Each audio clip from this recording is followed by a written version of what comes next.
Men from Ziph came to Saul in Gibeah, reporting that David was hiding in the hill of Hakilah at the edge of Jeshimon. So Saul went down to the wilderness of Ziph with 3,000 of his best warriors of Israel to search for David in the wilderness of Ziph. Saul camped beside the road on the hill of Hakilah at the edge of Jeshimon. David, who was living in the wilderness, saw that Saul had come into the wilderness after him. He sent out scouts who confirmed Saul's arrival. David then went to the place where Saul was encamped and saw the spot where Saul and his general Abner, son of Ner, had their sleeping quarters. Saul was lying in the camp, and all his soldiers were bivouacked around him. David asked Ahimelech the Hittite and Abishai, son of Zeruiah, and brother of Joab, who will go down into the camp with me to Saul. Abishai replied, I will. So David and Abishai reached Saul's soldiers by night, and there was Saul lying asleep within the camp, his spear thrust into the ground at his head, and Abner and his troops sleeping around him. Abishai whispered to David, God has delivered your enemy into your hand today.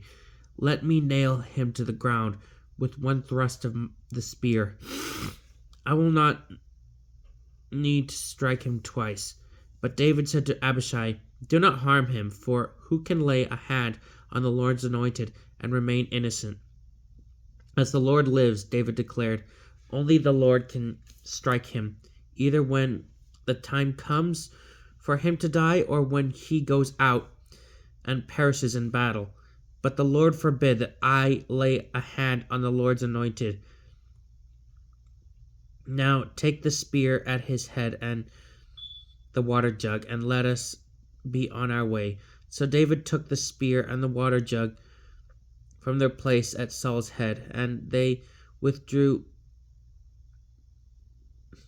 without anyone seeing or knowing or awakening. All that remained asleep, because a day's slumber from the Lord had fallen upon them. Crossing over to the opposite slope, David stood on a distant hilltop with a great distance between them. David called to the army and to Abner, son of Ner, will you not answer, Abner? Then Abner shouted back, who is that calls me? David said to Abner, are you not a man? Who in Israel is your equal? Why are you not guarding your lord, the king? When one of his subjects came to assassinate the king, your lord, what you have done is not right. As the Lord lives, you people deserve death because you have not guarded your lord, the anointed of the Lord. Go look. Where are the king's spear and the water jug that was at his head? Saul recognized David's voice and asked, is that your voice, David, my son? David answered, yes, my lord the king. He continued, why does my lord pursue his servant? What have I done? What evil am I planning? Please now let my lord the king listen to the words of his servant. If the Lord has incited you against me, may an offering please the Lord. But if it is the people who have done so, may they be cursed before the Lord. They have driven me away so that today I have no share in the Lord's heritage. But I am told, go serve other gods. Do not let my blood spill on the ground far from the presence of the Lord, for the king of Israel has come out to seek a single flea, as if he were hunting partridge in the mountains. Then Saul said, I have done wrong. Come back, David, my son. I will not harm you again, because you considered my life precious today, even though I have been a fool. and have made a serious mistake." But David answered, "Here is the king's spear. Let an attendant come over to get it. The Lord repays everyone's righteousness and faithfulness. Although the Lord delivered you into my hands today, I could not lay a hand on the Lord's anointed. Just as I regarded your life as precious today, so may the Lord regard my life as precious and deliver me from all dangers." Then Saul said to David, "Blessed are you, my son David. You shall certainly succeed in whatever you undertake." David went his way, and Saul returned to his place. David said to himself, "I shall perish some day at the hand of Saul. I have no choice but to escape to the land of the Philistines. Then Saul will give up his continual search for me throughout the land of Israel, and I will be out of his reach." Accordingly, David departed with his 600 soldiers and went over to Achish, son of Maoch, king of Gath. David and his men lived in Gath with Achish. Each one had his family, and David had his two wives, Ahinoam and Jezreel, and Abigail, the widow of Nabal from Carmel.